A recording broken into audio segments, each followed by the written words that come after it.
जाएगा नहीं क्या? वही I हैवी हो गया I थोड़ा सा शुरू cannot में ही। even imagine कि उसने क्या किया होगा। बोल रहा होगा ले तो हमारे ले बायोलॉजी। तो पता चल रहा है कि जी वो तो जी चले गए उस वाले कांड में। सॉरी कैटरीना कैफ। उसने एक सीन देख लिया क्या? बहुत अच्छा, सही जो भाई, लोग बहुत। स्टीफन हॉकिंग को इतना अंडर एस्टिमेट कर रहे हैं, पहले ही बता दे भाई उनके 3 बच्चे थे। How's the weather down there? Are you sure? मैं ऐसी लड़की को नहीं जानता हूँ जिसमें गाइड ने ट्राई ना मारा हो। I did not see that coming। वो जो सीन है यहाँ पे, वो जो इंस्टा कमेंट में होता है, डार्केस्ट, फिर अंधेरा, फिर कुछ मिर्जापुर वगैरह वाले computer second most famous person on a wheelchair. तो आज हम लोग Stephen Hawking at Epstein island के ऊपर मीम रिएक्शन करने वाले हैं। अगर राजन और अंकित भाई को ध्यान हो तो हम आप लोग पहले जो मीम रिएक्शन करते थे उसमें स्टीफन यार। हॉकिंग एप्स्टीन आइलैंड के ऊपर बहुत जोक मारे हम लोगों ने। अब ये चीज इंटरनेट पे वायरल हो चुकी है क्योंकि हम सबको पता है कि एप्स्टीन फाइल्स में बहुत बड़े बड़े नाम आ रहे हैं। तो इसमें एक जो बहुत बड़ा नाम जो लोगों को लग रहा है वो आ गया है, वो स्टीफन हॉकिंग का है। अब क्या स्टीफन हॉकिंग का नाम उसमें है या नहीं है, उसके पीछे की बैक स्टोरी क्या है, उसके ऊपर हम लोग बातचीत करते रहेंगे। लेकिन इसी दौरान देखा है कि इंटरनेट पे बहुत ही बढ़िया मीम्स आ गए क्योंकि किसी चीज के वायरल होने की देरी है और लोगों की क्रिएटिविटी फिर ऐसे छा जाती है इंटरनेट पे कि उसकी कोई बात ही नहीं है।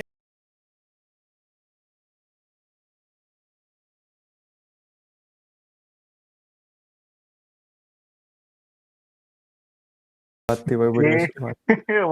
I हैवी हो गया I थोड़ा सा शुरू cannot में ही। even imagine कि उसने क्या किया होगा। लेकिन इसमें तो वो है ना यार कि अगर एप्स्टीन था भी बंदा तो ये थोड़ी है कि सबको बच्चे ही सप्लाई कर रहा था, मतलब कि जिसको जो चाहिए वो सप्लाई कर रहा होगा ना मेजरली, तो मेजर तो यही रहा होगा। या ये तो नहीं बोल रहा होगा ले ना ले बायोलॉजी यहाँ पे बढ़िया। हमारे प्रोग्राम में केवल बच्चे मिलते हैं, आप किसी और बाकियों के लिए किसी और से संपर्क करें। आई होप मतलब कि ऐसा ना हो कि क्योंकि ज्यादातर जो सबसे बड़ा वर्ड है वो बच्चों को लेकर के है, which is like totally black and white वाला हो जाता है वहां पर। क्योंकि आई डोंट थिंक कि कोई ऐसी जगह होगी, कितने बड़े लोग थे जब ट्रम्प वगैरह वाले हैं जहां पर लड़कियां नहीं नचवाई गई होंगी। मतलब लड़कियां तो यार यहाँ भारत में लोग कावड़ यात्रा में नचवा दे रहे हैं, मतलब वो तो फिर उनके पास तो पैसा भी और बाकी सारी चीजें भी हैं। तो ब्लैक एंड व्हाइट वाला बस वही पोर्शन आ जाता है कि बच्चे वाला जो अभी जो लेटेस्ट इमेजेस भी रिलीज हुई, लोलिता के कोट्स लिख रखे हैं भाई बदन पे, लोलिता के कोट्स के क्या तुम लोग क्या ही लिख पाओगे जो मतलब उन लोगों ने लोलिता के कोट लिख रखे। अच्छा, इसमें एक जो सबसे इंटरेस्टिंग मिस इन्फॉर्मेशन जो इंटरनेट पे फैली थी कि स्टीफन हॉकिंग ने जो कुछ भी अगर किया उधर तो वो कुछ मिजेट्स के साथ किया था जिनसे वो डिफरेंशियल इक्वेशन सॉल्व कर रहे थे बोर्ड पे व्हाइल कीपिंग देम नेकेड। तो ये जो इन्फॉर्मेशन है ये बहुत ज्यादा वायरल हुई थी, जो मुझे काफी लोगों से सुनने में आई थी। एक बहुत बड़ा कारण ये था जो ये मीम रिएक्शन हम लोग कर रहे हैं कि एक बहुत बड़ी मिस इन्फॉर्मेशन है कि क्या स्टीफन हॉकिंग सही में एप्स्टीन आइलैंड गए थे या नहीं गए थे, उन्होंने ऐसी कोई हरकत की थी या नहीं की थी। तो ये चीज पहले ही क्लियर कर देते हैं कि जेफरी एप्स्टीन जो थे वो पहले तो एक चीज में बहुत मास्टर थे और वो मास्टरी ये थी कि जो क्रेडिबल लोग होते थे उनके साथ अपना नाम एसोसिएट कर लेते थे और उसकी मदद से अगर अब किसी चीज में गिल्टी वो है और साथ में वो क्रेडिबल पर्सन भी है, अब वो अपने आप को डिफेंड कर रहे हैं और क्रेडिबल पर्सन भी डिफेंड कर रहा है, तो उनको एक अच्छा पॉइंट मिल जाता था। यही टेक्टिक का इस्तेमाल उन्होंने कुछ स्टीफन हॉकिंग के साथ किया था। ग्रेविटी के ऊपर एक कॉन्फ्रेंस उन्होंने ऑर्गेनाइज कराई थी जिसमें 20 से ऊपर फिजिसिस्ट आए थे, जिसमें स्टीफन हॉकिंग भी थे और उसको मेन करवाने वाले लॉरेंस एम क्रॉस थे, क्योंकि एक बिलियनियर उसको होस्ट कर रहा था तो वो बहुत ही लग्जरियस था। काफी फिजिसिस्ट के पास भी इंसेंटिव था इतने बढ़िया कॉन्फ्रेंस में जाएंगे। तो एक फोटो जो बहुत वायरल हो रही है जिसमें Stephen Hawkins Lawrence M Krauss बैठे हुए बारबेक्यू में, वो उसी टाइम की है। वो एप्स्टीन आइलैंड की नहीं है, लेकिन वो एप्स्टीन आइलैंड के पास की जगह है। लेकिन अब जो एप्स्टीन है वो आए थे, उनको ये था कि स्टीफन हॉकिंग जैसा इतना बड़ा आदमी आ रहा है तो क्यों ना इन्हें थोड़ा घुमा भी दिया जाए। तो अपनी सबमरीन को थोड़ा कस्टमाइज किया उन्होंने ताकि स्टीफन हॉकिंग उसमें आ पाए। फिर उन्होंने अपने सेंट मेरीज आइलैंड था आई गेस नाम उसका, उसके आसपास टूर भी दिया था और वहां पर उन्होंने बेसिक टूर दिया था। सो ओवरऑल आइडिया ये था कि स्टीफन हॉकिंग उस आइलैंड के आसपास गए थे बट एज सच उस एक्टिविटी में इन्वॉल्व नहीं थे। तो सबसे बड़ा प्रश्न आ जाता है कि अगर ऐसा नहीं था तो उनका नाम कैसे आ गया, और यहाँ पर जेफरी एप्स्टीन की बात आ जाती है। 2015 में उन्होंने मैक्सवेल, बेसिकली उन्हीं की एक दोस्त थी जो इस पूरे ट्रैफिकिंग बिजनेस में उनका साथ देती थी, उनको एक मेल लिखते हैं और मेल में कहते हैं कि स्टीफन हॉकिंग के ऊपर ये जो इल्जाम लग रहा है, ये जो मिजेट्स के ऊपर या जो भी फालतू चीजें फैल रही हैं, इसको जो भी डिस्प्रूव करेगा उसके ऊपर इनाम बंटवा दो, ऐसी चीजें सर्कुलेट करवा दो। इस मेल की वजह से स्टीफन हॉकिंग का नाम एप्स्टीन फाइल के साथ जुड़ गया। अगर उनकी रेपुटेशन बचाने के बहाने जेफरी एप्स्टीन कभी ये मेल करते नहीं, तो स्टीफन हॉकिंग का नाम कभी आता ही नहीं, जैसे लॉरेंस एम क्रॉस कभी नहीं आया था, जबकि उसी आइलैंड पे लॉरेंस एम क्रॉस भी थे, जो कि अपने में बहुत बड़े रिनाउंड फिजिसिस्ट है। भाई मेरे तो वन ऑफ द फेवरेट हैं भाई वो, मतलब अरे मैंने उनकी बहुत बुक नाम पढ़ी है, निकल रहे थे, मतलब फिजिक्स ऑफ नाम की स्टार तो कमी, ट्रैक। केवल और केवल केवल और केवल ये एप्स्टीन वाले से ही नहीं। अभी मैं कल परसों मास्टर क्लास पे नील गैमन जो है, गैमन जो स्टोरी राइटर हैं, वो उनका वो देख रहा था मैं, कि वो मास्टर क्लास पे उनका एक वीडियो पड़ा हुआ था पहले, बहुत अच्छा लगा था मुझे, मैं दोबारा देखने के लिए गया, वहां पे था ही नहीं। फिर मैं ढूंढ रहा हूँ तो पता चल रहा है कि जी वो तो जी चले गए उस वाले कांड में, क्या नाम है, लड़की छेड़ने वाले कांड में, क्योंकि एटलीस्ट बाहर इतनी कर्टसी है लोगों में कि जैसे ही उनको पता चलता है कि ये व्यक्ति इसमें लिप्त था, तो उसको तुरंत जहां जहां से वो व्यक्ति के साथ अटैचमेंट है, Discussion, हाँ। ट्रांजेक्शन है, सब खत्म कर दिए जाते हैं। चाहे वो केविन स्पाइसी वाला मीटू मूवमेंट में पूरा का पूरा खत्म किया हो, या और भी लोग हैं हमारे MIT के लेक्चर सीधे हटा दिए थे ना वॉल्टर लोइन के, कि वॉल्टर लोइन का नाम आया जैसे ही तुरंत पूरा सारा का सारा चीजें हटा दी गई थी।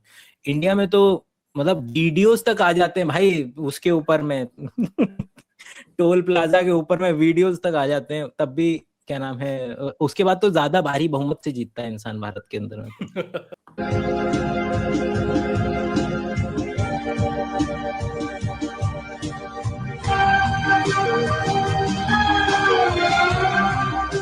में ये नीचे वाला मैं हूँ भाई। मैं रो रहा हूँ।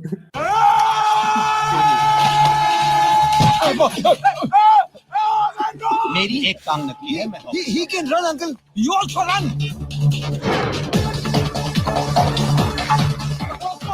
क्या हुआ? आप तो लग रहे थे ना। हाल फिलहाल में एक मीम भी वायरल हुआ था ना, कि एक कोई पॉलिटिकल लीडर व्हीलचेयर दे रहा था ऑन कैमरा, फिर वो बंदा बैठा फोटोज के लिए, वीडियोस के लिए, उसके बाद उठ के खुद लेके जा रहा है चलकर। भाई भाई सेम भाई सीन हो गया यहाँ पर। आप लोगों ने वो गाना सुना है एक कमली कमली धूम 3 का? सॉरी, कैटरीना कैफ। उसमें एक सीन देख लिया क्या? उस पे ऐसे बैठा होता ना वो आमिर खान, और लड़की जो होती है वो उसको एक अपना स्ट्रिप पकड़ाती है शर्ट को और पीछे पीछे भागती है, तो ऊपर लिखा था स्टीवन हॉकिंग। बहुत अच्छा, सही जो भाई लोग वो। स्टीफन हॉकिंग को इतना अंडर एस्टिमेट कर रहे हैं, पहले ही बता दे भाई उनके 3 बच्चे थे, तो ऐसा भी नहीं है कि वो सक्षम नहीं थे। भाई मैं अपना पर्सनल एक्सपीरियंस बता रहा हूँ, जितना मेरा रिसर्च वाली दुनिया का एक्सपीरियंस रहा है भाई, 1 नंबर के कमीने हैं भारत के गाइड्स, 1 नंबर के, और विदाउट एनी डाउट मैं ऐसी लड़की को नहीं जानता हूँ जिसमें गाइड ने ट्राई ना मारा हो। और हाँ। उसके ऊपर तो मतलब अपने अपने जितने भी गाइड हैं भारत के वाले, वो तो श्रोडिंगर भाई साहब की फोटो लगा करके रखते हैं, क्योंकि उनसे ज्यादा तो ये कांड किसी ने किया नहीं, कि भाई अपने हाँ वो तो 13 पीक 13 ऑफ साल दी। 14 साल की बच्चियों के साथ में, जो कि स्टूडेंट हैं, उन्हीं के साथ में बच्चे पैदा कर रहे हैं। और लाइक वो भी क्या नाम है, मिसोजिनी का अलग ही लेवल दिखाया था, कि like he was entitled of it, कि मैं तो, ये तो है ही मेरे लिए, ही तो है सब कुछ। यार हमारे इधर भगवान बनाने वाला भी तो कॉन्सेप्ट है ना, कि कोई चीज अगर थोड़ा ऊपर जा रही है ट्रेंड में तो उसको बिल्कुल ही गॉड ही बना लेते हैं। कि हमारे यहाँ एक सीन देखा गया, और हमारे यहाँ मैं सबकी बात कर रहा हूँ, मतलब पूरे वर्ल्ड में, कि अगर कोई इंसान इंटेलिजेंट है तो उसको इक्विवेलेंट रख दिया जाता है कि वो इंसान अंदर से अच्छा ही होगा। तो जो स्टीफन हॉकिंग का मेजर जो बड़ा फैक्टर जो दिख रहा है लोगों को अजीब लग रहा है, कि भाई ये आदमी तो इतना जीनियस आदमी था, तो ये समझदार इतना था। खराब काम कैसे कर सकता है? उन्होंने नहीं किया, that's a different thing. But Rajkumar भाई, मैं चाहता हूं आप इसके ऊपर थोड़ा बताएं कि ये जो लोगों ने क्रिएट कर रखा है, ये फॉल्स पैरेलल, कि दिमाग वाला आदमी अच्छा ही होगा, ये क्या प्रॉब्लम है? भाई मैंने तो सोचा था मीम रिएक्शन है, लाइट हार्टेड होगा। तो माहौल हेवी हो रहा है भाई। यहाँ गॉड, फिलॉसफी, नहीं साइकोलॉजी नहीं सब भाई, डिस्कस मैंने हो रहा है। मैंने गॉड वर्ड जस्ट एक वो मेटाफर की तरह यूज किया, मैं बिल्कुल वो कॉन्सेप्ट नहीं मैं ला रहा बोला था। फिर ऐसा है तो फिर वो डिबेट भी चर्चा कर लिया जाए, हाल फिलहाल में जो हुआ था, सारे धो वो दिया जाए, सब वायरल हो रहा है।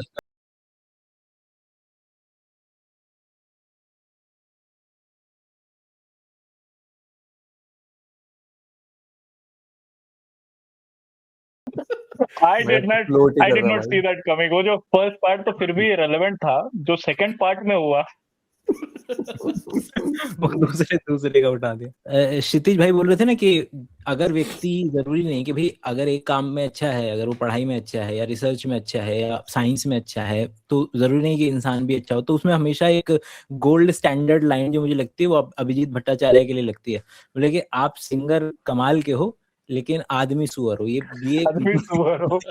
ये इतनी पॉपुलर लाइन है लोगों को डिफाइन करने के लिए कि तुम अगर ये तो जरूरी नहीं है लिखवानी कि अगर चाहिए तो दीवारों इतनी पे। सिंगर हो सकते हो, इतनी कोमल आवाज हो सकती है तुम्हारी, लेकिन तुम आदमी सुअर हो सकते हो। और इसका एक्चुअल रीजन ब्रेन ह्यूरिस्टिक से आता है कि ब्रेन ह्यूरिस्टिक से मतलब कि हम शॉर्टकट चाह रहे हैं, क्योंकि इंसान हर वक्त इतना ज्यादा ब्रेन से एटीपी खर्च करता रहे हर बात को, हर बात पे क्वेश्चन खड़ा करके, तो रेड लाइट भी क्रॉस नहीं कर पाएगा। तो हम लोग शॉर्टकट निकालते हैं ब्रेन में जिंदा रहने के लिए, और ये वन ऑफ दो शॉर्टकट्स है मेरे ख्याल से जिसमें हम जिंदगी चल जाती है। कि व्यक्ति अगर अच्छा है एक पर्टिकुलर चीज में, तो हम उम्मीद करते हैं कि ये व्यक्ति दूसरी चीज में भी कंपैरेटिवली ज्यादा अच्छा होगा। तो जैसे अभी अभी आज ही पता नहीं किसी पर्टिकुलर वीडियो के लिए तो मैं रिसर्च कर रहा था, तो किस तरीके से ये वाले लोग लिए थे कि अलकायदा और लश्कर तैयबा के लोग लिए थे, मतलब कि उनके समर्थक लिए थे बेसिकली, उनके समर्थक लिए और उनके समर्थकों को एफएमआरआई में डाला। कि अब एफएमआरआई में डाल करके अब इन लोगों को अलग अलग तरीके की फोटोज दिखाई। तो हमारे ब्रेन का एक डोर्सोलेटरल प्रीफ्रंटल कॉर्टेक्स वाला जो पार्ट है, जो कि आपको कॉस्ट एंड बेनिफिट के बारे में अच्छे से बताता है कि कॉस्ट एंड बेनिफिट एनालिसिस आप कर पाते हो। क्योंकि हमें लगता है कि भाई आदमी कोई पर्टिकुलर अगर कमीना है, अगर है ना, ये वाले जो लोग हैं जितने भी साइंटिस्ट हैं, अगर वो एक कमीना है तो आप क्या करोगे, आप उसको बैठाओगे, आप उसको उसके बारे में कॉस्ट एंड बेनिफिट का एनालिसिस बताओगे, बोलोगे कि ये देखो ये सही बात है, ये गलत बात है, छोड़ दो इसको। तो आपको लगेगा कि व्यक्ति छोड़ देगा, बोलेगा कि नहीं इतना आसान है नहीं। क्योंकि जैसे ही इन लोगों को, जो ये लोग थे लश्कर तैयबा और अलकायदा वाले जो लोग थे, और वो पेपर भी इसी नाम से है, तो उन लोगों को जब एफएमआरआई मशीन में डाला तो उनको दो तरीके की चीजें पेश की। एक वो जिसमें जो उनकी जिंदगी में इतना फर्क नहीं डालती थी, मान लो कि आटा चावल का दिखा लिया, चीजें दिखा दी, तो बोले वहां पर वो कैलकुलेट कर पाते थे, प्रीफ्रंटल डोर्सोलेटरल प्रीफ्रंटल कॉर्टेक्स का इस्तेमाल कर पाते थे, बता पाते थे कि हाँ ये सही है, ये इसका कॉस्ट है, इसका बेनिफिट है, तो ये चीज चुन लेता हूं मैं।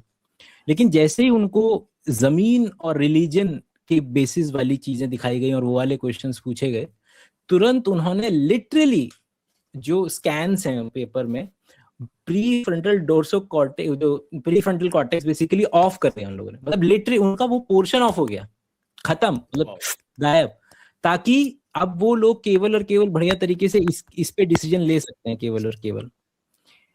ये एप्स्टीन वाली बात चल रही, तो इसके अंदर मैं एक और एक्सपेरिमेंट बताता हूँ जो मुझे याद आ रहा है। कि एक प्राइमरी स्कूल का टीचर हुआ करता था, प्राइमरी स्कूल का टीचर था, तो नॉर्मल चल रही थी उसकी जिंदगी, 15 साल हो गए थे उसको, लेकिन 15 साल के बाद उसको ना बच्चों के लिए फीलिंग्स आनी शुरू हुई। अब मैं शब्द का इस्तेमाल नहीं करूंगा क्योंकि वरना वीडियो हो जाएगा, हम भी नो कि हम किसकी बात कर रहे हैं। तो अब वो उसने फोटोज वगैरह इकट्ठा करना शुरू किया, उसकी बीवी को मिला फोटोज वगैरह, तो उसने पुलिस को बुलाया, पुलिस को बता दिया, हैंड ओवर कर दिया। अब इस बंदे को ले जाया गया और बोला कि यार मेरे पास नहीं थी ये सारी की चीजें, ये अभी इसी पर्टिकुलर समय के अंदर में हुई है मेरे साथ। उसका ब्रेन स्कैन करवाया गया, पूरा देखा गया कि एक खास जगह पर उसको, जो हमारा ब्रेन में भाई सेक्स सेंटर एग्जिस्ट करता है, हमारा सेक्स क्रेविंग हंगर सेंटर है, थर्स्ट सेंटर है, उस तरीके से हमारा सेक्स सेंटर भी है।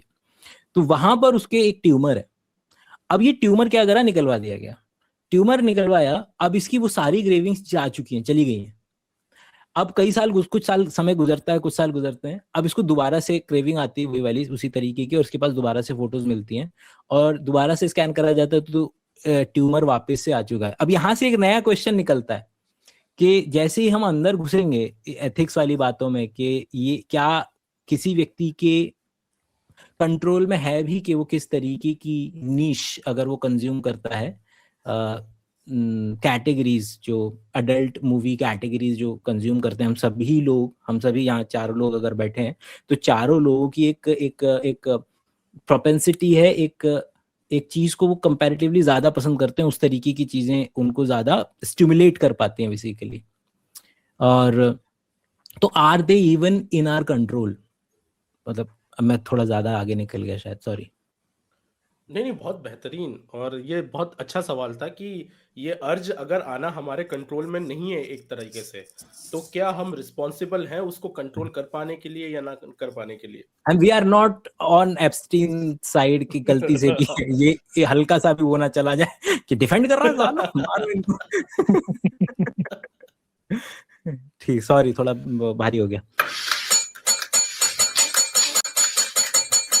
ये तो बिल्कुल एक होता है, वही वाला सीन है यहाँ पे, वो जो इंस्टा कमेंट में होता है, डार्केस्ट, फिर अंधेरा, फिर कुछ मिर्जापुर तो वगैरह आज वाले आज तो कंप्यूटर था कि वो बोल पाए, ये ट्रिंग ट्रिंग करने की तो आवश्यकता थी नहीं, तो बता सकता था।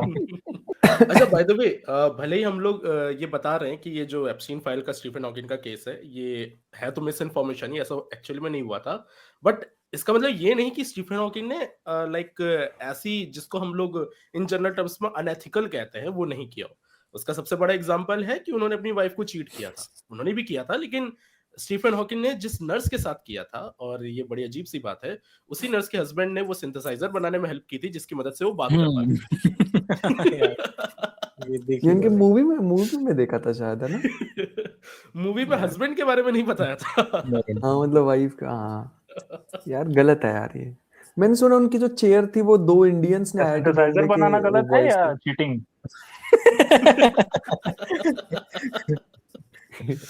देखो, अब के हिसाब से बोलूं तो सिंथेसाइजर। स्टीफन हॉकिंग जब बात करते थे, तो वो अब क्योंकि इतना रिस्पांस लिख रहे होते थे, फिर उसके बाद वो ऑडियो में ट्रांसलेट होता था, तो जब भी वो कुछ सुनते थे उसको रिस्पांस देने में थोड़ा सा लंबा टाइम रहता था। तो इस वजह से जो उनसे फर्स्ट टाइम इंटरेक्ट कर रहा है, उनको ये लगता था स्टीफन हॉकिंग बहुत रूड हो रहे हैं और शायद रिप्लाई नहीं कर रहे हैं। और ये सेम चीज डॉक्टर करण जानी एक है, काफी फेमस एस्ट्रोफिजिसिस्ट है, वो उनसे मैं एक बार मिला था, वो बता रहे थे, और प्लस मेरे सुपरवाइजर ने भी 1 साल उनके साथ काम किया था स्टीफन हॉकिंग के साथ। तो वही बता रहे थे कि at first when you meet him, तुम्हें लगेगा यार ये आदमी तो मतलब बड़ा आदमी है, ऑब्वियसली स्टीफन हॉकिंग है, तो शायद इतना भाव देते नहीं, इतनी क्या मेहनत, लेकिन बाद में पता चलता है कि हर एक आदमी के रिप्लाई देने के लिए वो कॉन्स्टेंटली एफर्ट डाल रहे होते हैं, कॉन्स्टेंटली लिख रहे होते हैं, ताकि उसको थोड़ा सा जवाब दे पाए। मैं बता रहा ना, मेरे को नहीं पता उन्होंने ये किया है या नहीं किया, मतलब आप लोगों को ज्यादा पता होगा, इसके बारे में रीड किया होगा, ज्यादा मैं नहीं पता होगा करता। क्या बात हुई। अरे सुन तो लो महाराज, मतलब आप लोगों ने थोड़ा पढ़ा होगा ना इस चीज के बारे में, इस केस के बारे में। लेकिन मेरे को वो पार्ट बहुत सही लगा उसकी लाइफ का, कि उस बंदे ने वो एक चेयर पे, और उसने बुक लिखी है the brief history of time. और क्या बुक लिखी है भाई उस समय के हिसाब से, बहुत सुंदर बुक है वो भाई, क्या ही बुक लिखी है उसने यार। और एक ही तो फिंगर काम करती थी, उससे लिख किया भाई उसने यार। मैं कहता सबसे सुंदर बात मुझे ये लगती है कि ब्रीफ हिस्ट्री ऑफ टाइम जिन्होंने पढ़ी उनको पता है कि ये एक थोड़ा अच्छे लेवल पे कॉम्प्लिकेटेड बुक है, उसमें उन्होंने थोड़ा डिटेल में चीजें जाके बताई हैं। लेकिन न्यूयॉर्क टाइम्स से आज के टाइम पे है कि नहीं पता नहीं, लेकिन एक टाइम था जब बाइबल के बाद सबसे ज्यादा बिकने वाली किताब थी वो। तो बड़ा सोच के अच्छा लगता है कि बाइबल के बाद जो सबसे ज्यादा किताब बिकी उस टाइम पे, वो ब्रीफ हिस्ट्री ऑफ टाइम थी। इस लेवल का इम्पैक्ट था उसका। वाह।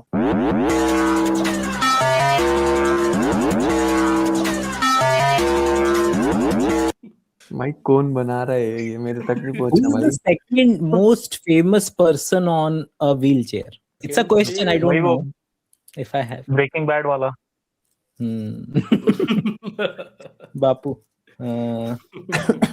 जैसे राजन बहुत मान बढ़िया सवाल पूछा था कि साइंस को पॉपुलराइज करने के लिए, और गैमो ऑब्वियसली बहुत ही बढ़िया आदमी थे, भाई लेकिन कमाल, गैलीलियो एक का नाम नंबर मैंने आदमी।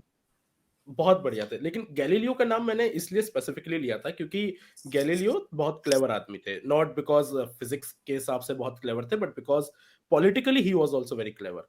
तो उनको ये पता था कि अगर वो जियोसेंट्रिक जैसे मॉडल को के अगेंस्ट में बोलने वाले हैं, तो वो ऐसे हार्डकोर एकेडमिकली तो बोल नहीं सकते उसको। द स्टारी मैसेंजर लिखी हुई या जो भी अदर किताब लिखी थी उन्होंने, उसमें उन्होंने ये टेक्निक की थी जिसमें 2 फिलोसोफर्स के बीच में उन्होंने डायलॉग रखे, और वो डायलॉग ऐसे रखे जिसमें वो दिखा रहे हैं ऐसा कि देखो मैं तो हूं इसके एरिस्टोटलियन मैकेनिक्स के साइड, जो कि जियोसेंट्रिक मॉडल को सपोर्ट करती है, लेकिन कोई भी दिमाग आदमी जो थोड़ा बहुत बेसिक नॉलेज भी रखता होगा, उसमें वो ऐसे डिटेल में वो ऐसे आर्गुमेंट्स रखे कि लोग कन्विंस हो जाएंगे, नहीं कोपरनिकस ने जो बोला था that makes more sense.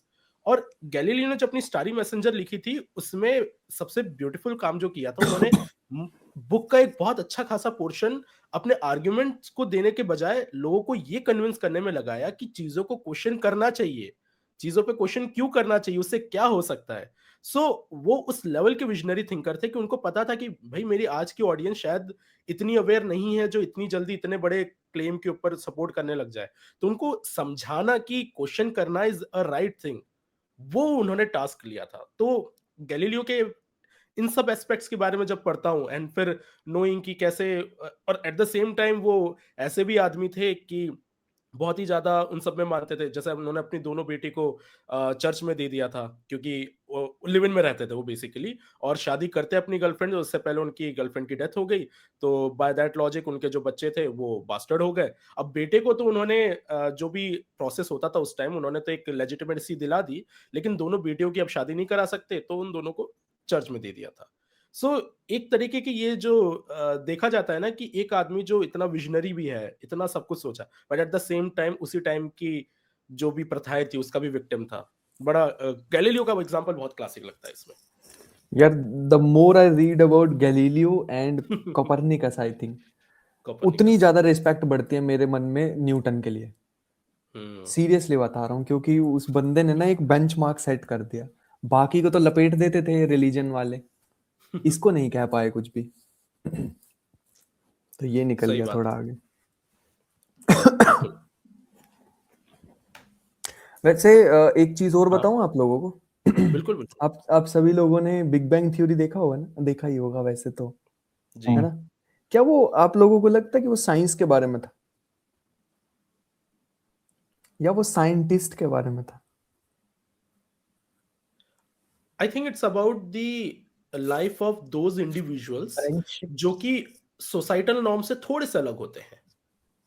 May be क्या बोलते हैं ये, क्या जैसे गीक्स का उन्होंने बहुत क्लासिक एग्जांपल निकाला कि ये इतने नर्ड्स लोग रहते हैं, तो इनकी ये क्या एंजॉय करते हैं, कैसी चीजें करते हैं, विच इज ट्रू। मतलब मैं भी आज के टाइम पे मेरे कुछ हैं जो एकेडमी में अभी भी कंटिन्यू है, हम लोग बैठ के मतलब एनसीईआरटी की प्रीफेस पढ़ रहे थे एक बार ऐसे बैठ के, मतलब किसी को नॉर्मल इंसान को बताया तो बहुत ही नर्डी थिंग टू डू है, लेकिन मजा आ रहा था। सो आई थिंक ये वो बताता है कि there is a aspect of human life जो मासेस को बहुत बोरिंग लग सकता है, बट देयर आर पीपल जो उससे काफी ज्यादा थ्रिल ले रहे हैं।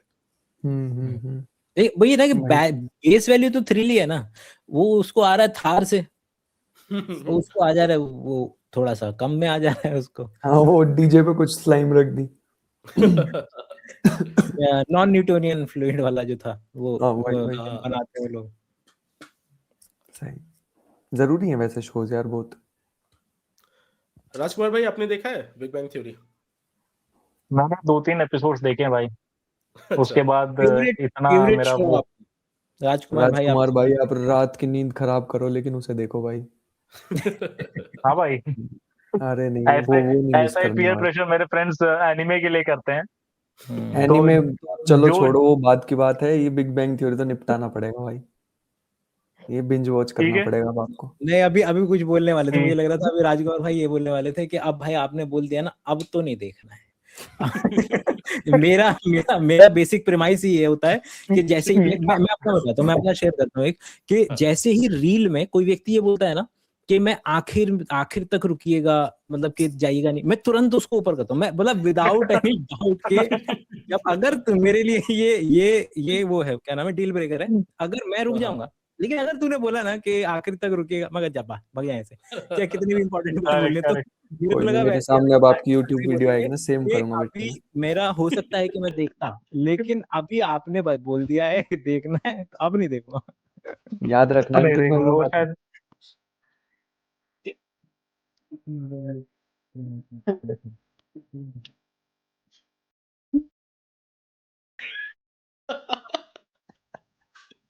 अच्छा, वो इतना भी रोका नहीं कि बायोलॉजी वालों का पॉइंट ऑफ व्यू चाहिए मुझे। सही है, बढ़िया बनाते हैं भाई लोग। कारीगरी तो बहुत है, मतलब कमेंट सेक्शन अपने आप में पूरा इतना बेहतरीन, मतलब कुछ भी डाल लो, कितने से कितनी सीरियस रील डाल लो, कितने से कितनी मजाकिया रील डाल लो, उसको टॉप कर देंगे भारतीय जो कमेंटर्स हैं, जो कमेंट करते हैं। बेहतरीन, एक से एक। उसी तरीके से ये मीम इंडस्ट्री जो भाई मैं तो जिस तेरा level आएगा, पे- समय आएगा जब कमेंट करने वालों के मिलियन हो जाएंगे फॉलोअर्स। वही तो आएगा, कुछ तो इस तरीके का निकलेगा, क्योंकि वो एक ऐसी विधा है जो अभी तक ये लोग अभी कैश नहीं करवा पाए। जैसे रेडिट में है, रेडिट में अब बस इतना आ जाता है टॉप 1% कमेंटर्स, इतने तक बोल देते हैं वो लोग, इससे ज्यादा नहीं है कि कमेंट करने वालों की अपनी एक लाइक इंडिपेंडेंट आइडेंटिटी हो, वैसा नहीं है। लेकिन बहुत खतरनाक करते हैं, मतलब इतना हो चुका है कि लोग सबसे पहले रील देख करके दुगना मजा, जितना मजा रील से आना था आ गया, ठीक है, अब उसको टॉप करने के लिए लोग जाते हैं कमेंट में कि अब तो जो आना था आ गया, अब अब इसको मेरी बात। टॉप करेंगे कमेंट पढ़ करके। सही इसका बात एक है बहुत भाई। क्लासिक एग्जांपल अभी अर्जुन कपूर के ऊपर बहुत रील्स वायरल होती हैं, भाई तो वहां के जो कमेंट I सेक्शन am होते your हैं biggest fan. You are my biggest fan. मेरे को सीरियसली बुरा लगता है भाई उस बंदे के लिए यार, मतलब मेरे को तो लगता है भाई, मेरे पर को, फिल्म क्योंकि में उसकी ही इज मूवी का रोल मोनेटाइजिंग पीछे करोगे। ओवर दैट ना। उसको ब्रांड आ रहे हैं अब। हाँ, उसने कर वैसे लिया ही कैश करके, ये सारा का सारा ना तन्मय भट्ट ने करवाया, मतलब कि तन्मय ने ये ट्रेंड चालू करवाया है कि if something is going against you, like cash it, like उसको कि हाँ, the internet does not give a shit about कि इफ ये पॉजिटिव डायरेक्शन से पॉपुलर हो रहा है या नेगेटिव पर्सपेक्टिव से पॉपुलर हो रहा है, इट इज गेटिंग पॉपुलर। उस पॉपुलैरिटी को, उसका मोमेंटम को डाइवर्ट कर दो इस पर्टिकुलर डायरेक्शन में। तो कितनी बार उसने मोमेंटम्स डाइवर्ट करवाए हैं लोगों के, और ये भी उसी पर्टिकुलर आइडिया से निकला हुआ था कि कैश करवा लिया था कि ऐड आने शुरू हो गए थे। फिर रिमेम्बर उसके वो वाले मीम पे जब वो ऐसे देखता है ना, पुराना वाला जो उसका चला था अभी, अंडरवर्ल्ड अंडर वो वाला, उस पे ऐड आने शुरू हो गए थे कि भाई which Tanmay is but actually really good also, understand. Because एक यूजर सेंटिमेंट पे भी मैंने देखा एक चेंज आता है।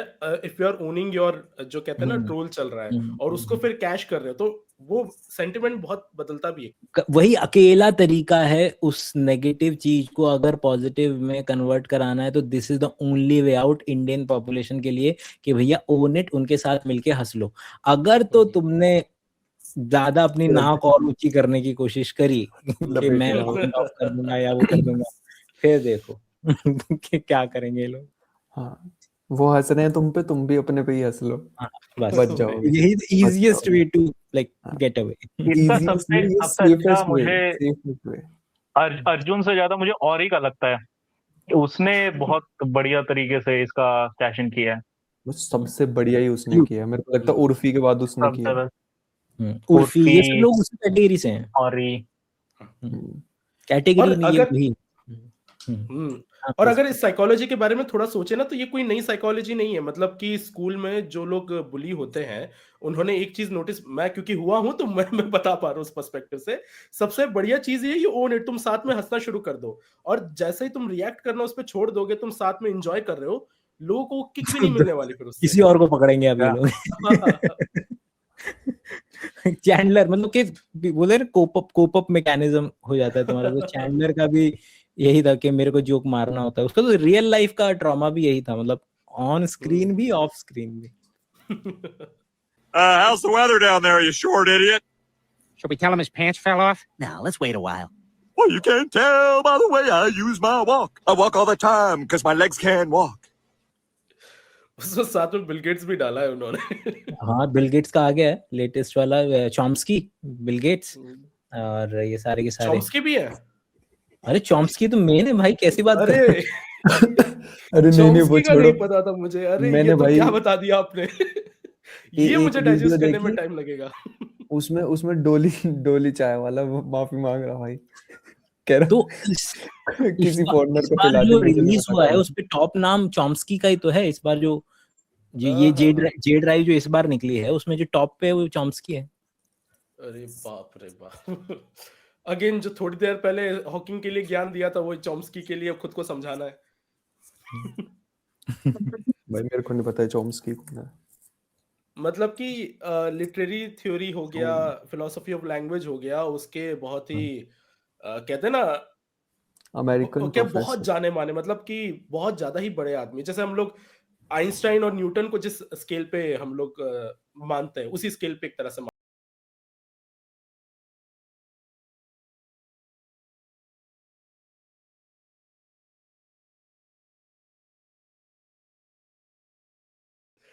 एप्स्टीन की MC स्क्वायर। ओ भाई मेरे को शिट अभी समझ आया यार। ओ भाई भाई स्लो भाई है थोड़ा सा। वही फैक्ट इधर तक आ गया, स्लो समझना।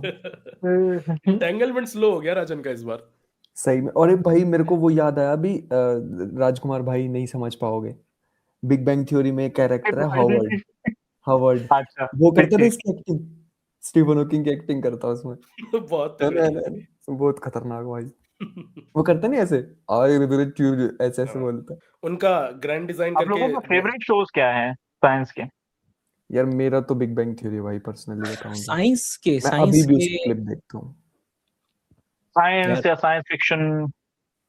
बहुत है। मैं तो फिक्शन बहुत में तो इतना, बहुत मतलब है। मैं बोलूंगा तो फिर आज उसमें ही चला जाएंगे, लेकिन अभी मैं निकलने के लिए निक लेटेस्ट में निक है, पिट है, ये मेडिकल से रिलेटेड है।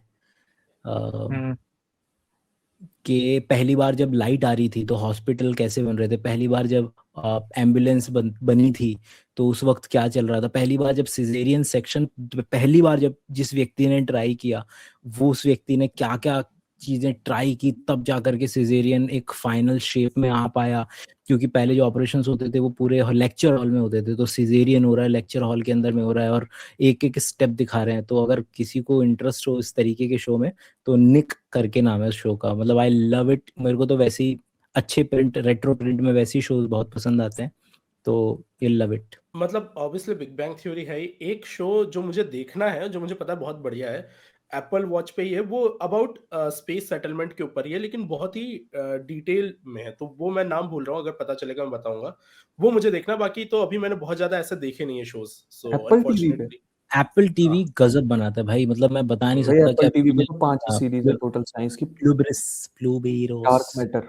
ये ओ फाउंडेशन भी है भाई एप्पल पे, आप लोगों को foundation, yes yes yes, foundation. Foundation is the name, उसकी मैं बात कर रहा था, फाउंडेशन की बहुत। बात गाइस कर देखे रहे सिमोन की थे। बुक। हाँ हाँ।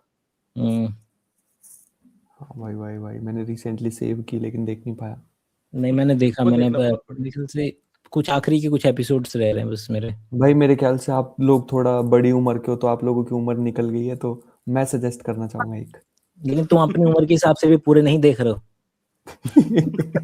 पीछे चल रहे हो थोड़ा। एक भाई एक जरूर मैंने देखना भाई, हिंट भेजी थी ना, उसका नाम है लगाना प्लूटो। अगर लगाना हो तो। एनीमे ठीक है, है, छोटा सा ही है। कौन सा वाला, उसका कौन वो सा सुना नहीं प्लूटो मैंने। है वो, प्लूटो। प्लूटो।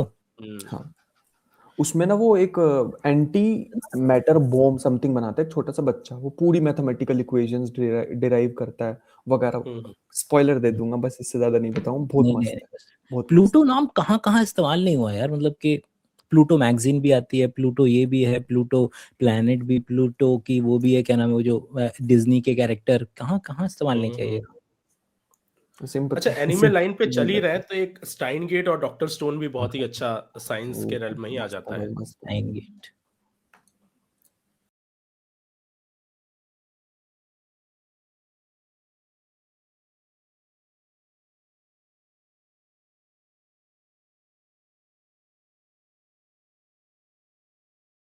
ख्याल से इससे बहुत ऊपर का दर्जा देख लिया हमने। चलाते हैं थोड़ा। नशा प्यारे नशा सबसे नशीला है, जिसे देखो यहाँ वो हुस्न की बारिश में गीला है, इश्क के नाम पे करते सभी अपराध लीला है। अब इससे मुझे ये ध्यान आया था जब ये मीम देखा कि अगर वो सच होता कि स्टीफन हॉकिंग ने नेकेड मिडजेट से डिफरेंशियल इक्वेशन सॉल्व करवाई थी बोर्ड पे, तो बहुत वैसा विजुअलाइजेशन आ जाता है कि वहां पर स्टीफन हॉकिंग और मिडजेट्स उनके आसपास।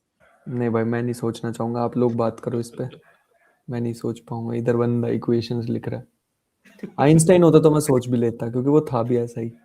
बहुत फिजिसिस्ट ऐसे थे, इनफैक्ट रिचर्ड फेनमैन कितने बड़े विमेनाइजर थे। वो तो था भाई, वो तो एक्सेप्ट भी करता है यार, लेकिन यार रहे एक्सेप्टेंस मतलब ये थोड़ी है यार, लाइसेंस थोड़ी एक्सेप्टेंस क्या हम कर रहे हैं। प्राइस थोड़ी हो जाएगा। अरे मतलब सही नहीं बोल रहा हूँ, सही नहीं बोल रहा हूँ उसको। मैंने कहा एटलीस्ट वो बता तो रहा है ना। बट विमेनाइजर ऑब्वियसली होना बहुत गलत है, but still better than being molester. तो वही वाली बात है। भाई आपने हाइजनबर्ग और उसकी स्टोरी सुनी होगी ना, डिराक की। एक बार वो शिप पे जा, अब डिराक जो है वो तो बोलता ही नहीं था, हम्म वो तो बिल्कुल ही चुप। भाई लोग बोलने की कोशिश करते थे उसके साथ, वो खामोश ही रहता था हमेशा।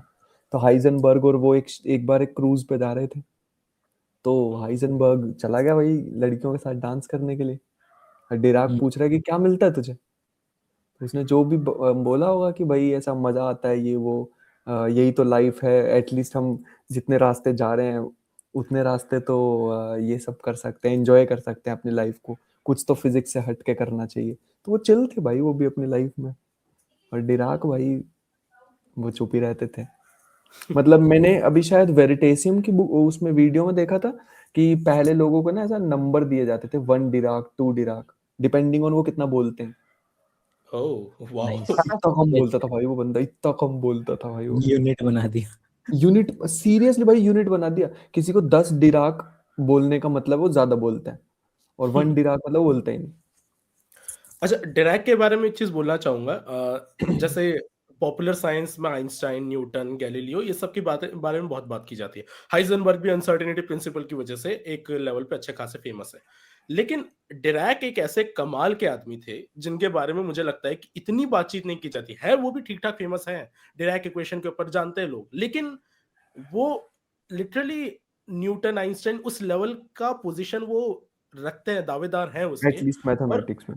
हाँ, मैथमेटिक्स में उन्होंने इतनी कमाल की चीजें की हुई है, और वो आदमी भी बहुत ब्रिलियंट थे। वो मतलब कि बेसिक लेटर्स भी जब किसी को लिखते थे तो ऐसा बोला जाता है कि वो नॉर्मल लेटर्स में किसी के रिसर्च के बारे में बात करते थे, तो उससे उनको काफी इंसाइट्स मिल जाते थे कि यार डिराक ने क्या इंसाइट्स दी थी, जिससे लोगों के कितने आगे के काम वो हो जाते थे। तो बहुत ही कमाल के आदमी थे डिराक। मेरे को एक बार मेरे गुरुजी ने बोला था कि 20th सेंचुरी में एक ओशो है, एक कृष्णमूर्ति है उनका नाम। हाँ, कृष्णमूर्ति, तो हाँ। हाँ ओशो जो है वो वोकल है, मतलब वो ज्यादा फेमस है। उनको पता है कि क्या चीज मैं बोलूंगा फेमस हो जाऊंगा। जो कृष्णमूर्ति हैं वो, उन पे ज्ञान ज्यादा है। अगर हम देखें उनकी रीड करें ना, ओशो से कुछ ज्यादा ही ज्ञान है उनके पास। ऐसे रिचर्ड फेनमैन और ये डिराक है। जो रिचर्ड फेनमैन है उसको पता है फेमस कैसे होना है ना, उसको पता है बुक्स में क्या लिखना है। डिराक जो है वो थोड़े शाई टाइप के हैं। तो ये मेरे गुरुजी अंकित भाई ने बताया था। अंकित भाई और एक बार में बैठे हुए थे तो इन्होंने बताया था ये ज्ञान। अच्छा। और ऐसे मैं फिर फैनमैन जो है, फैनमैन की करिज्मेटिक पर्सनालिटी थी बेसिकली, वो जो जिसकी वजह से लोग एडमायर करते हैं। ऑब्वियसली वो जीनियस थे। Greatest teacher of all time, इतना बड़ा वो मिल रखा उसको यार। एक छोटा सा इंस्टेंस अब नेक्स्ट मीम करने के बाद मैं बताना चाहूंगा फैनमैन के बारे में। नशा हो गया है। Something in the way.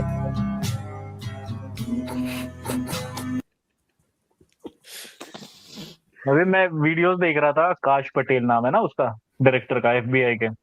How smartly that guy is avoiding any mention of Trump.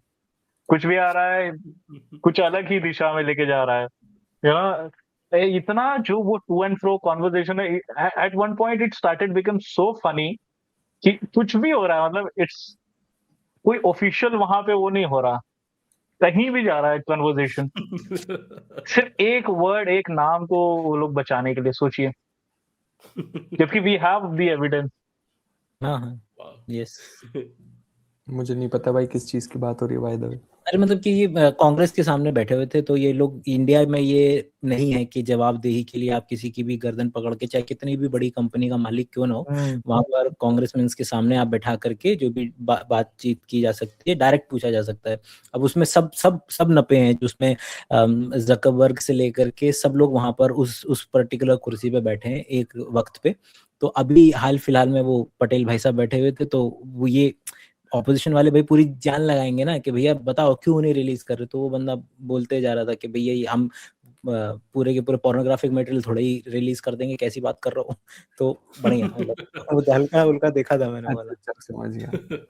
वो जो उनको फेसबुक वालों को लपेटा जाता है कि भाई तुम्हारी वेबसाइट में ये दिक्कत है वो दिक्कत है, फिर वो माफी मांगता है जुकरबर्ग, वही वाला कह रहे हो आप? हाँ उसी तरीके से उसने बोला ना हाँ कि हाँ तुमने माफी मांगी, अभी तक खड़े हो जाओ, पीछे लोग हैं, तो वो बोलता भी यार वो मेरे सॉरी। को बहुत सही लगता है, लेकिन यार मतलब उसमें तो सुंदर हमारे यहाँ पिचाई भी भी आया ऐसा हुआ कुछ है। होना चाहिए। हाँ उसको भी तुम्हारे भी आइलैंड जाने की संभावना लग रही है हमें। हमारे यहाँ जब भाई लोग ऐसे आते हैं ना, वो कॉर्नर करते हमारे हैं, तो यहाँ तो गणपति आइलैंड बप्पा नदी मोरिया भी। बोल दिया जाता है। सॉरी मिस, तो ओवरलैप हो गई, मैं दोनों की बात नहीं सुन पाई, एक बार और प्लीज। बोल राजन प्लीज। नहीं नहीं नहीं बोलो, मेरी वाली तो कंट्रोवर्सी कर देगी, छोड़ो मैं कुछ बोलूंगा। आइलैंड व्यूज आएंगे भाई। हमारे यहाँ पे बोल रहे हो भाई, आइलैंड हमारे यहाँ पे क्या अंकित भाई यार, अरे भाई ठीक है राजा, ओ क्षितिज भाई, हाँ आप क्या बोल रहे थे? मैं ये कह रहा था कि ये चीज हमारे यहाँ तो बहुत अच्छे से पॉलिटिशियन से सीख लिए, कोई कॉर्नर कर जाए तो गणपति बप्पा मोरिया या ऐसी कोई चीज करके अरे डाइवर्ट कर दो। अभी आला देखो ना, वो जो बोला था, जो दिल्ली में मेयर है, क्या नाम है भूल रहा हूँ मैं, कि जो उसको बोल दिया था कि एक अंग्रेजी सीख क्या, वरना एक हफ्ते एक महीने के अंदर में। तो इंडिया में ये मेरे ख्याल से हरिशंकर परसाई ने इस बात का जिक्र किया था, और मैंने आज वो देख भी लिया। तो हरिशंकर परसाई ने लिखा था कि नेता ना माफी नहीं मांगता है, नेता बोलता है कि आपकी भावनाएं आहत हुई, इसका हमें खेद है। इसमें कहीं माफी नहीं है। इसमें है कि तुमको बुरा लगा, हमको बस इस बात का बुरा लगा, मतलब बुरा भी क्या लगा, खेद है, लेकिन इसमें माफी नहीं है कि हम माफी मांग रहे हैं, नॉट अपोलोजाइजिंग। तो ये हरिशंकर परसाई की राइटिंग में था कहीं, और मैंने ये होते हुए देखा अभी कि लोग इतने बेवकूफ हैं, मीडिया वाले लिख रहे हैं कि देखो शी इज अपोलोजाइजिंग। वो कहाँ कर रही है अपोलोजाइज, वो बोल रही है कि भाई तुमको बुरा लगा, इसका हमें खेद है बस। चलो अब जाके खेलो। तो वैसे अभी मैंने रियलाइज किया हमारे सारे मीम्स सब खत्म हो चुके हैं। हो गई। तो इतना ही मीम था, बहुत ज्यादा लंबा के हिसाब से, लेकिन इतनी बढ़िया इंटरेस्टिंग बातें भी होने लगी थी।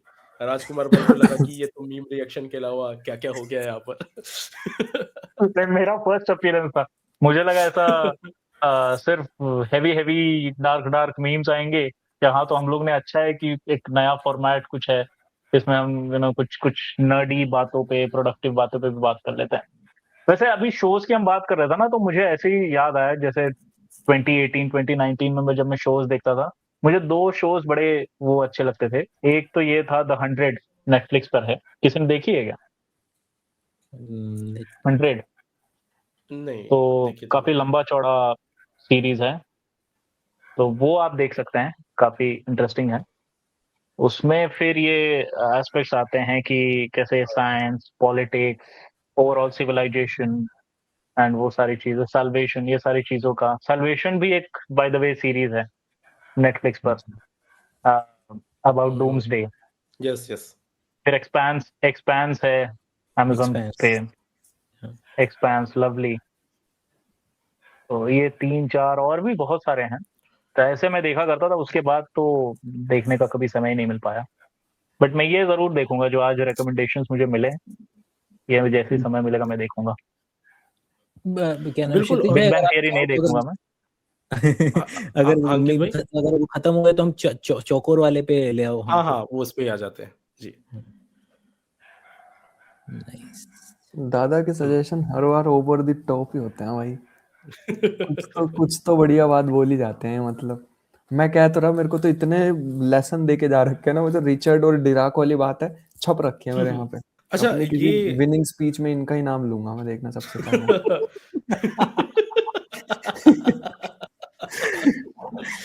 ये बढ़िया है एकदम। अरे अच्छा, पता चला ना, मैंने यही तो भेजा था आज, नोबेल प्राइज वाला 100 करोड़ का इनाम रखा है ना आंध्रा ने, है ना, कि अगर हैदराबाद और उधर से अगर कोई बंदा जीतता है तो क्या नाम कैसे भूल रहा हूँ मैं यार, वो बंदे ने बोला 100 करोड़ रुपए देंगे, 100 करोड़ नोबेल प्राइज अगर। हाँ, और स्पेसिफिक क्वांटम साइंस। हाँ, क्वांटम साइंस, मतलब आई कैन सी कि वो इतना ज्यादा नैरो कर दिया है, but at least like to see someone के, चलो वो लोग कितना देते हैं कि मेरे ख्याल से 7 अभी 9 करोड़ आ जाए, मतलब कि $1 मिलियन वगैरह लगा लो लगभग, तो 9 करोड़ रुपए दे रहे हैं वो लोग, मतलब जो एटलीस्ट मेन बंदे जो हैं। तो कहाँ के? आंध्र प्रदेश के भाई, वहाँ पे सिटी बनी है क्वांटम सिटी, मैं जा नहीं पाया था लास्ट टाइम उन्होंने बुलाया। तो उसी के वहाँ के जो कहना है सीएम है भाई, उनकी आप स्पीच सुना करो, वो इतने ज्यादा एक्साइटेड होते हैं बताते हुए, क्वांटम के अपडेट्स देते हुए। सीरियसली भाई एक मन खुश हो जाता है एक तरफ को। इन्होंने पूरी सिटी बना रखी है वहाँ, क्वांटम सिटी के नाम से। जो कि बहुत ही अच्छी भी है, इतना बहुत इतने बहुत लेवल सही पे है अगर भाई। उसको कर भी रहे हैं। और एप्लीकेशन देखो क्या क्या कर रखे हैं उन्होंने, क्वांटम सेंसिंग, ये वो, कमाल। बेसिकली ये मीम रिएक्शन का मेन पर्पस, जैसे हमने डिस्कस किया कि स्टीफन हॉकिंग को लेकर जैसे मिस इन्फॉर्मेशन अभी बहुत सारी फैल रखी है, उसको दूर करना कि ऐसा कुछ भी नहीं है। बड़ा बुरा लग रहा था इंटरनेट पे देख के कि लोग बहुत गालियां दे रहे स्टीफन हॉकिंग को कि कितना घटिया आदमी निकला, कितना छिछोरा आदमी निकला, ऐसी चीजें बोल बोल के। तो अंदर से आया कि इस चीज के ऊपर तो बात हमको करनी चाहिए। और मैं चाहूंगा, जैसे आप तीनों हैं, स्टीफन हॉकिंग इतने लेजेंडरी आदमी थे, तो आप तीनों भी बताएं कि स्टीफन हॉकिंग की ऐसी कौन सी ऐसी चीज थी जो कि आपको सबसे ज्यादा पर्सनली टच करती है, या कोई चीज जिससे फैसिनेट होते हैं। तो राजकुमार भाई। टच के बारे में ना बोल मेरे लिए राजकुमार, टच नहीं। मैं तो यही बोलूंगा कि मैं अगर साइंस में एंड स्पेशली स्पेस साइंस में अगर इंटरेस्टेड हुआ था कई सालों पहले, उनमें से कुछ जो फाउंडेशनल पिलर्स थे उनमें एक हाथ डेफिनेटली स्टीफन हॉकिंग का रहा है। मुझे याद है हॉकिंग रेडिएशन के बारे में उस समय पे लगभग 2016-17 में इतने सारे मतलब कंटेंट पीसेस बनते थे। तब तो वीडियोस इतने नहीं प्रचलित थे, फेसबुक पे या इंस्टाग्राम पे ही पोस्ट बना करते थे, तो वहां से हमें नई नई चीजें इंसाइट्स मिलती थी। फिर brief history of time and बाकी सारे बुक्स हमने पढ़े।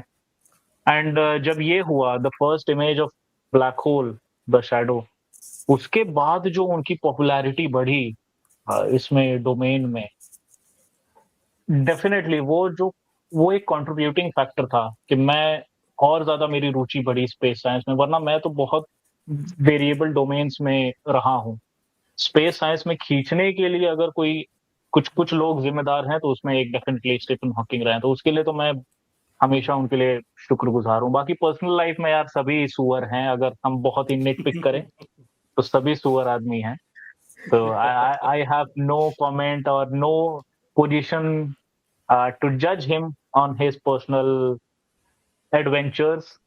जो वो करना चाहे, whatever suits in the best. And बाकी लोगों के ओपिनियन अलग होंगे, मेरे अलग हैं कि अब तो चले भी गए भाई, अब गड़े मुर्दे क्या उखाड़ना, ये तो लिटरली गड़े गड़े मुर्दे हो जाएंगे। भाई साहब नाइस। राजन। गड़े ही हो गए ना टेक्निकल। हाँ डार्क जोक भाई। सही बात है यार 2018 में मैं निकल गए थे। मेरे को जहां तक याद आ रहा है ना कि एक बार मैं लाइब्रेरी में बैठा हुआ था और एक मेरा एक कजन था, बहुत दूर का कजन था, वो बुक पढ़ रहा था, ब्रीफ हिस्ट्री ऑफ टाइम नहीं, उसका नाम था द थ्योरी ऑफ एवरीथिंग, शायद ऐसी भी है ना इनकी बुक, हाँ, the theory of G G everything. जी। हाँ, तो वो बुक पढ़ रहा था, तो मैंने उसको कहा यार क्या पढ़ता रहता है। मेरा नहीं था by the way interest physics में, मेरे को मैथ अच्छी लगती थी और आज भी अच्छी लगती है उतनी ही। तो मैंने कहा क्या पढ़ता रहता है, दिखा। तो एक बार मैंने ना उसका वो पढ़ा, स्टार्टिंग का एक पेज, प्रेफेस भी नहीं, फर्स्ट चैप्टर का फर्स्ट पेज, तो मेरे को थोड़ी सी इंटरेस्टिंग लगी। मैंने कहा तो कमाल बात बोल दी यार इस बंदे ने, कि एक वो कछुआ है, उसके ऊपर कुछ तो पूरे के पूरे ब्रह्मांड है, कुछ तो ऐसा बोला था। तो मैंने कहा तो कमाल, हाँ कुछ ऐसा था। तो मेरे को ये ब्रीफ कमाल हिस्ट्री ऑफ टाइम की स्टार्टिंग पे ऐसे ही की उन्होंने। हाँ, फिर उसके बीच में मैंने देखा चैप्टर उन्होंने लिखे हैं black holes are not black. Black hole का नाम ही सुना था मैंने, नहीं पढ़ा था अपने कॉलेज के सेकंड ईयर तक भी, तो मेरे को पसंद आ गई। आप बिलीव नहीं करेंगे, मैंने नहीं पढ़ी उनकी तब तक वो the brief history of time. मैंने देखी यूट्यूब पे एक वीडियो, स्टीफन हॉकिंग वर्सेस कोई तो बंदा था, वो खेलते थे क्वांटम चेस। आप लोगों ने देखी? नहीं, भाई बहुत बहुत बहुत सही चीज मिस कर रहे हो। स्टीफन हॉकिंग हार जाते हैं बाय द वे उसमें। एक एक्टर है कोई तो है, तो वो और ये क्वांटम चेस खेलते हैं, तो उनके मूव्स जो होते हैं ना वो भी क्वांटम रूल्स पे बेस्ड होते हैं। तो वहां से मेरा थोड़ा इंटरेस्ट बना कि ये तो क्वांटम वर्ड तो बड़ा वो इंटरेस्टिंग सा है। फिर मैंने बहुत सारे और लोगों की बुक पढ़ी, बट स्टार्टिंग ये थी the theory of everything for me. और वो वीडियो जरूर देखना भाई व्यूअर्स भी। मेरा बिल्कुल भी नहीं रहा कुछ भी, मतलब कि मेरी लिस्ट में शायद नहीं आते हैं। सीरियसली अब श्रद्धांजलि देने थोड़ी आए हैं कि अच्छा बोलना ही है।